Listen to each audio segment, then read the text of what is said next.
চুপ হয়ে গিয়েছেন অর্জুন সিং।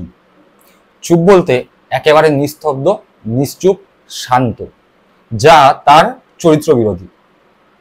যারা রাজনীতি নিয়ে খোঁজ খবর রাখেন বা রাজনীতি নিয়ে পড়াশোনা করেন, বিশেষ করে এই ব্যারাকপুর শিল্পাঞ্চলের রাজনীতি নিয়ে যারা ইন্টারেস্টেড বা খোঁজ খবর নেন, তারা সকলেই জানেন চুপচাপ থাকার লোক অর্জুন সিং নয়। সবসময় কোনো না কোনো কর্মসূচি, কর্মীদের সঙ্গে নিবিড় যোগাযোগ, সংগঠন এবং তাকে কেউ অকথা কুকথা বা রাজনৈতিক আক্রমণ করলে তার পাল্টা জবাব দেয়া অর্জুন সিং এর চরিত্রের সঙ্গে একদম মানানসই। সেই অর্জুন সিং এখন একেবারে চুপ, সাইলেন্ট। কি এমন ঘটলো যে অর্জুন সিং একদম চুপ হয়ে গেলেন? স্বভাবতই অর্জুন সিং যতদিন রাজনীতি করেছেন, তৃণমূল কংগ্রেসে থাকাকালীন এবং বিজেপিতে থাকাকালীন, তৃণমূল কংগ্রেসের হয়ে তিনি বিধায়ক ছিলেন, বিজেপির হয়ে তিনি সাংসদ ছিলেন। যতদিন তিনি রাজনীতি করেছেন, এই 2024 লোকসভা ভোটে তার পরাজয়ের আগে পর্যন্ত তিনি যতদিন রাজনীতি করেছেন, অর্জুন সিং বেশ দম্ভের সঙ্গে, বেশ গর্বের সঙ্গে রাজনীতি করেছেন। সব সময় খবরের ফ্রন্ট পেজে তিনি থাকতেন। সেই অর্জুন সিং 2024 লোকসভা ভোটের পরে হুঙ্কার দিলেও এখন কিন্তু ধীরে ধীরে একেবারে চুপ। তার এই নিস্তব্ধতা বা চুপ থাকা কিন্তু রাজনৈতিক মহলের কাছে অন্য ইঙ্গিত দিচ্ছে।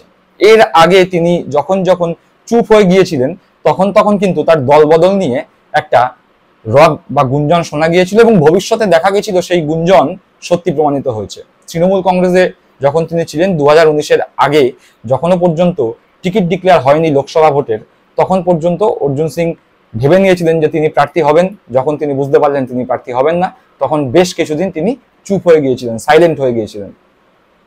তারপরে আমরা দেখলাম অর্জুন সিং বিজেপিতে গেলেন। আবার বিজেপি থেকে যখন তিনি তৃণমূল কংগ্রেসে ফিরে আসলেন 2021 লোকসভা ভোটের পরে সাংসদ হয়ে, তারপরেও তিনি আশা করেছিলেন 2024-এ তিনিই হয়তো তৃণমূলের প্রার্থী হয়ে ব্যারাকপুর লোকসভায় প্রতিদ্বন্দ্বিতা করবেন। এবারও তৃণমূল তাকে টিকিট দেয়নি, তিনি সেটা বুঝতে পারছিলেন, কিন্তু কোথাও গিয়ে তার মনে হয়েছিল যেহেতু তিনি জয়ী সাংসদ, তার জন্য তাকে হয়তো টিকিট দেওয়া হতে পারে।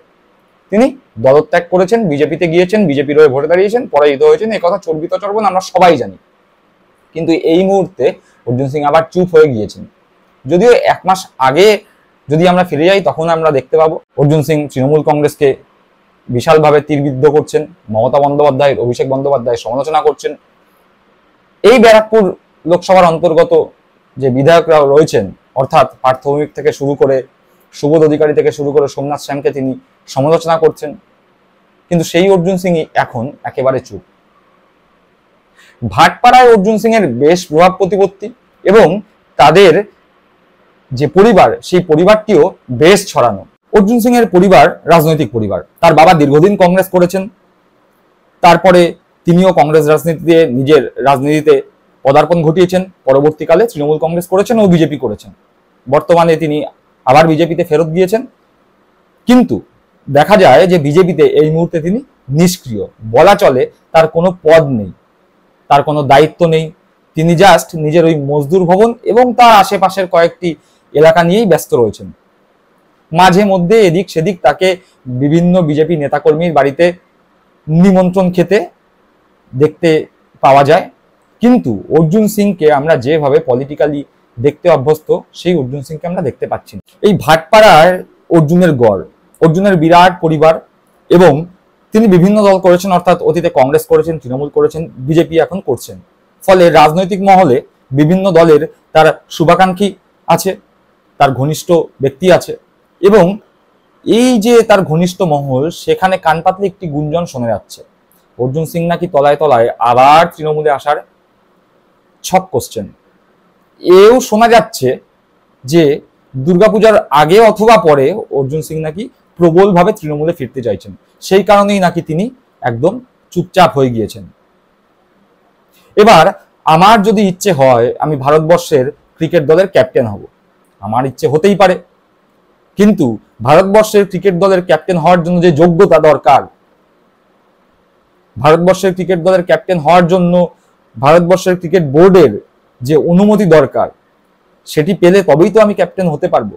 আমার যদি সেই যোগ্যতা না থাকে, ক্রিকেট বোর্ডের অনুমতি যদি না থাকে, আমি কি ক্যাপ্টেন হতে পারবো? তবে স্বপ্ন দেখতে বাধা নেই, আমি স্বপ্ন দেখতেই পারি। এই যে গুঞ্জন বা এই যে সূত্রের খবর, সেগুলো যদি সত্যি হয়ে থাকে, এই স্পেকুলেশন যদি সত্যি হয়ে থাকে, যদিও এই স্পেকুলেশন বা এই গুঞ্জন বা এই সূত্র মাধ্যমে যে খবর আমাদের কাছে এসছে সেই খবর আদৌ সত্যি কিনা তা আমরা যাচাই করতে যাইনি, কিন্তু যদি তর্কের খাতিরে ধরে নিই, এই যে গুঞ্জনকে যদি আমরা সত্যি হিসাবে ধরে নিই, তাহলে অর্জুন সিং যদি আবার তৃণমূল কংগ্রেসে ফেরত আসতে চান, তাহলে অর্জুন সিংকে ভাবতে হবে তৃণমূল কংগ্রেসে ফেরত আসতে গেলে তৃণমূল কংগ্রেস নেতৃত্বের অনুমতি আছে কিনা, তৃণমূল কংগ্রেস নেতৃত্ব তাকে গ্রহণ করবে কিনা, তৃণমূল কংগ্রেস কর্মীরা বিশেষ করে ব্যারাকপুরের বাসীরা তাকে গ্রহণ করবে কিনা। তার কারণ তিনি যেভাবে দল বদল করে চলেছেন, তাতে করে তার গ্রহণযোগ্যতা একেবারে তলানিতে। শূন্য বললে অপরাধ করা হবে না। সিপিএম এর আসন সংখ্যা আর রাজনীতিতে অর্জুনের গ্রহণযোগ্যতা সমান। ফলে তিনি স্বপ্ন দেখুন, তিনি ছক সাজান, তিনি গুটি সাজান, কিন্তু দিনের শেষে তৃণমূল কংগ্রেসে তিনি ফিরবেন কিনা সেটি কিন্তু ঠিক করবে তৃণমূল কংগ্রেসের হাইকমান্ড।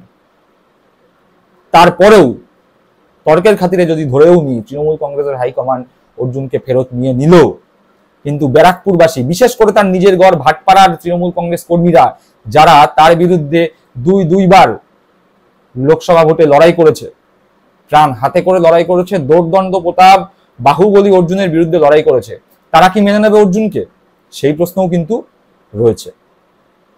অর্জুনের ছেলে ভাটপাড়ার বিধায়ক, ভাটপাড়ার উন্নতির জন্য অর্জুনের ছেলে কি করেছে সেই প্রশ্নও কিন্তু ভাটপাড়ার মানুষ তুলতে শুরু করেছে। এমনকি অর্জুনের যে গড়, অর্জুনের যে অফিস, সেই মজদুর ভবনের আশেপাশের এলাকার মানুষজনও কিন্তু এখন বুক চিতিয়ে নির্ভয়ে বলছে যে এই এলাকার জন্য তোমার বা তোমার ছেলের অবদান কি? 5 বছর তুমি সাংসদ ছিলে, তোমার ছেলে 2021 থেকে 2024 3 বছর বিধায়ক হয়ে গিয়েছেন।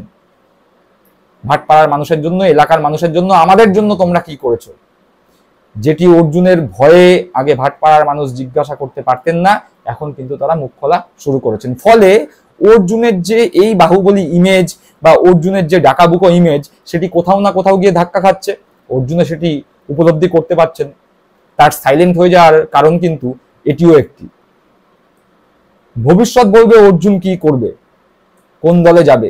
বিজেপিতেই চুপচাপ থেকে যাবেন, ধীরে ধীরে রাজনীতি থেকে অবসর নেবেন, তৃণমূলে আসবেন, কংগ্রেসে যাবেন, না সিপিএম করবেন, সেটি আমরা ভবিষ্যতে জানতে পারব। কিন্তু এই মুহূর্তে দাঁড়িয়ে সব থেকে বড় জিনিস, সাইলেন্ট অর্জুন কি রাজনৈতিক সন্ন্যাসের পথে? আপনারা কি মনে করেন? অর্জুন কি রাজনৈতিক সন্ন্যাস নেবে? অর্জুন কি রাজনীতিতে গুরুত্বহীন হয়ে যাবে? অর্জুন কি তৃণমূলে ফিরবে, নাকি বিজেপিতে থেকেই চুপচাপ ভাবে নিজের রাজনৈতিক জীবনটি অতিবাহিত করবে, নাকি অন্য কোনো দল অর্জুনের জন্য তৈরি হচ্ছে? কমেন্ট করে কিন্তু অবশ্যই জানাবেন। ভালো থাকবেন, সুস্থ থাকবেন। জয় হিন্দ, বন্দে মাতরম।